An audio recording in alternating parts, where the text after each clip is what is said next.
Salut à tous, je m'appelle Antoine Caron et je suis heureux de vous accueillir sur cette chaîne dédiée à la pêche. Ici, je partage des astuces sur la pêche, le choix des appâts et des leurres, et j'aide également les débutants. Abonnez-vous pour rester toujours au courant. Et maintenant, passons au sujet du jour. Bonjour à tous et bienvenue sur ma chaîne.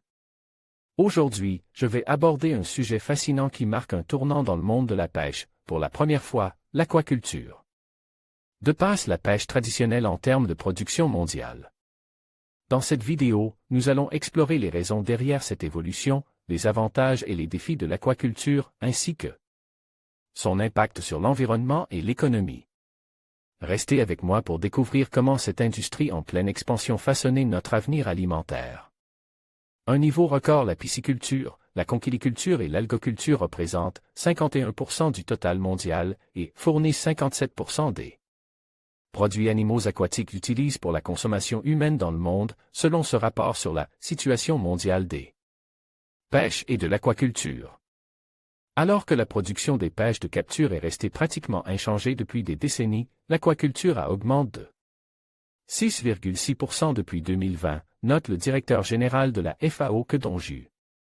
Ainsi, dans ce rapport, on apprend que le commerce mondial des animaux aquatiques a atteint un niveau record en 2022, avec 195 milliards de dollars, une hausse de 19% par rapport à 2019, avant la pandémie du Covid. La Chine occupe la première place en termes d'exportation, 12%. Ensuite vient la Norvège, 8%, et le Vietnam, 6%. Ces trois pays regroupent ensemble le quart des exportations, dont au moins 230 pays et territoires participent à ce commerce international. Vitaux pour la sécurité alimentaire, l'Union européenne est la principale destination de toute cette production, mais au niveau des pays, ce sont les États-Unis qui sont en tête avec 17% de la demande, suivi par la Chine avec 12%. L'Agence des Nations Unies pour l'alimentation et l'agriculture, FAO, souligne aussi que près de 89% de la production mondiale d'animaux aquatiques est destinée à la consommation humaine. Au cours des 60 dernières années, la consommation d'animaux aquatiques est passée de 9,1 à 20,7 kg par personne.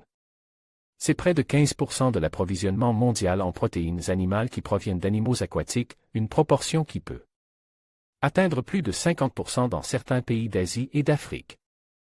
Les systèmes aquatiques sont de plus en plus reconnus comme vitaux pour la sécurité alimentaire et nutritionnelle, note le directeur général de la FAO. Les stocks de poissons, biologiquement durables, continuent malheureusement à décliner, à 62,3% en 2021. Trois objectifs: la FAO propose 3 objectifs: une croissance durable de l'aquaculture pour répondre à la demande croissante, une gestion efficace des pêches pour des stocks de poissons sains, et garantir la durabilité de toutes les étapes de la production des produits aquatiques. La FAO estime que la production d'animaux aquatiques augmentera de 10% d'ici 2032, du fait de l'expansion de l'aquaculture et de la reconstitution des stocks de pêche. Plus de 90% seront destinés à la consommation humaine, soit 21,3 kg par personne. Selon la FAO, la pêche et l'aquaculture emploient près de 61,8 millions de personnes sur la planète, un enjeu économique de grande envergure. Des experts internationaux ont également participé à la rencontre Immersed in Change ce week-end dans la capitale San José, en préparation de la Conférence des Nations Unies pour l'Océan, UNOC 3, co-organisée par la France et le Costa Rica en juin 2025 à Nice. La protection des océans et l'utilisation durable des ressources marines ne sont pas une option, mais un impératif, a alertant. Ouverture de la conférence à San José, le sous-secrétaire général des Nations Unies aux Affaires sociales, Lee Junhua. En conclusion, l'aquaculture a franchi une étape historique en dépassant la pêche traditionnelle à l'échelle mondiale. Ce changement témoigne de l'évolution de nos méthodes de production alimentaire et de notre capacité à répondre à la demande croissante de produits de la mer. Alors que nous faisons face à des défis environnementaux et à la nécessité de préserver nos ressources marines, l'aquaculture apparaît comme une solution prometteuse pour un avenir durable. Il est essentiel de continuer à innover et à adopter des pratiques responsables afin de garantir la santé de nos écosystèmes tout en nourrissant une population mondiale en constante augmentation.